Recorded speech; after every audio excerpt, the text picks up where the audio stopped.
Hello everyone, I'm Dave from SavedX and welcome to another Nintendo Switch review. Today we are looking at 7th Sector, which releases on the Nintendo eShop on the 5th of February. A review copy was kindly provided to us by Sometimes You, thank you very much for that. 7th Sector is a side-scrolling puzzle game. You have a 2D perspective the whole time, although thanks to some clever world design and camera placement, it sometimes feels like you're moving in 3 dimensions, sort of like how Unravel and Limbo handle it. It's going to be a very tricky game to talk about, as its main gameplay is about solving puzzles, and showing footage can lead to spoilers, hence why I'm showing the trailer during this introduction. But never fear, although you will be seeing examples of the kinds of puzzles this game has, you will not see any solutions. As mentioned in the game's description, you journey through a mysterious cyberpunk world, discovering the story as you go. Mysterious is definitely a good word for them to use, as something the game does really well is create an atmosphere that draws you in and makes you want to discover more about this world, without spelling anything out to you. There will be things happening in the background as you progress, and clues you can find that apparently help tell the story, but things are left vague. The game carries an 18 rating, as mentioned at the beginning, but this just means you'll be seeing some blood in the background and a few naughty words written on the walls, although seeing someone dead in a bath full of blood near the start certainly felt ominous. Mentioning how vague the story is nothing to the gameplay though.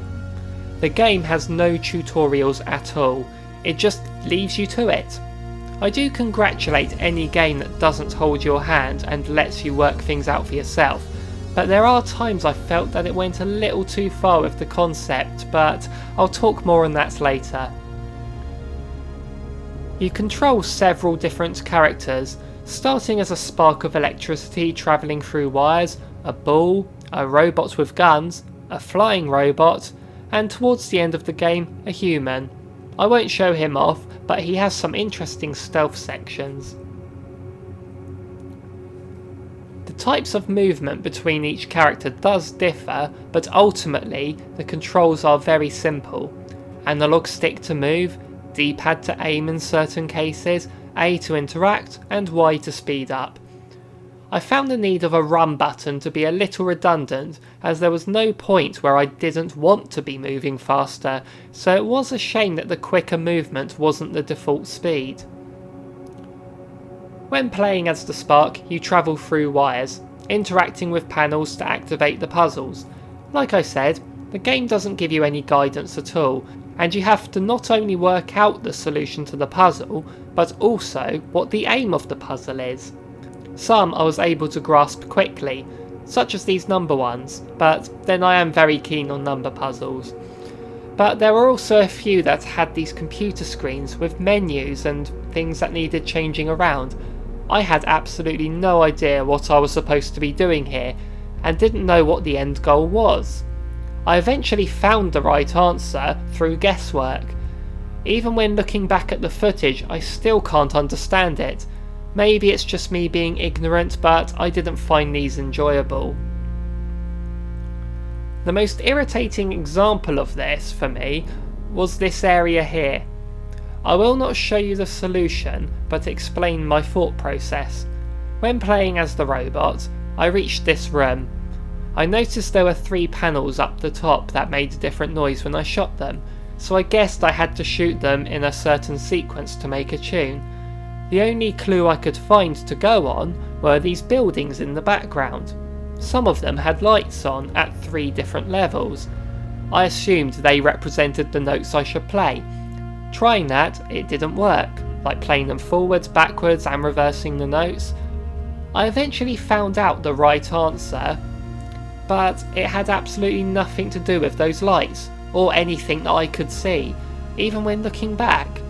It's not enough for me to know the answer to puzzles like these, I would like to know why that is the answer. Sadly, it was moments like this that took me out of the game, and I didn't end up enjoying it as much as I would like. I am open to games that leave things vague and let you work things out yourself, such as The Witness on PS4. That had a similar concept of presenting you with puzzles without any instruction, but I feel each type of puzzle there eased you in better, whereas 7th Sector changes itself up too much to let you get used to anything. The way the different characters work do feel like they have a progression to them. The aforementioned Spark can only travel along wires, you then become a Bull, and it feels more free, albeit along a 2D plane, but you get some nice physics-based puzzle areas. You then control the robot.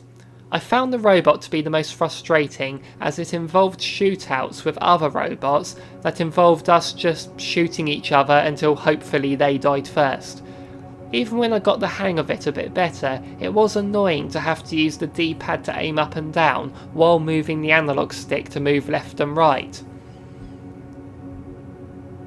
The flying robot was a lot better to control, but it involved a few areas that had me stumped for quite a while flying back and forth, including a dark maze area, and the less said about that the better. So I found the flying robot a mixed bag, very fun to play as and control, but it had some annoying areas. Overall, 7th Sector is a game that isn't for everyone. There are some great puzzles in here, don't get me wrong, and there are some fun highlights such as this remote control car, but there are also some confusing moments and frustrating puzzles that left me more annoyed than satisfied afterwards.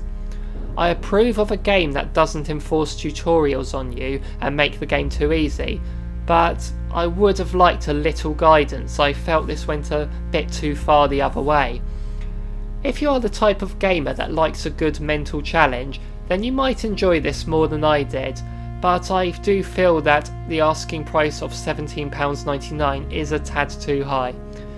The world created is impressive to look at, and the sound is minimal but creates the right mood and atmosphere. I feel this could be a divisive game. Some will get on with it fine, and others will probably give up on it. Hopefully I've told you enough to make your mind up, but you can probably tell I didn't have too good a time with it. It just had too many moments that aggravated me and felt like I was doing nothing more than guessing until I got the right answer. Thank you for watching this review. Is it the type of game that would interest you? Do you think I'm missing some big clues that were right in front of me all along? Well, let me know in the comments down below, and give us a like and subscribe, that would be most appreciated, as there are more videos to come from us in the future. So thank you very much for watching, bye bye everyone.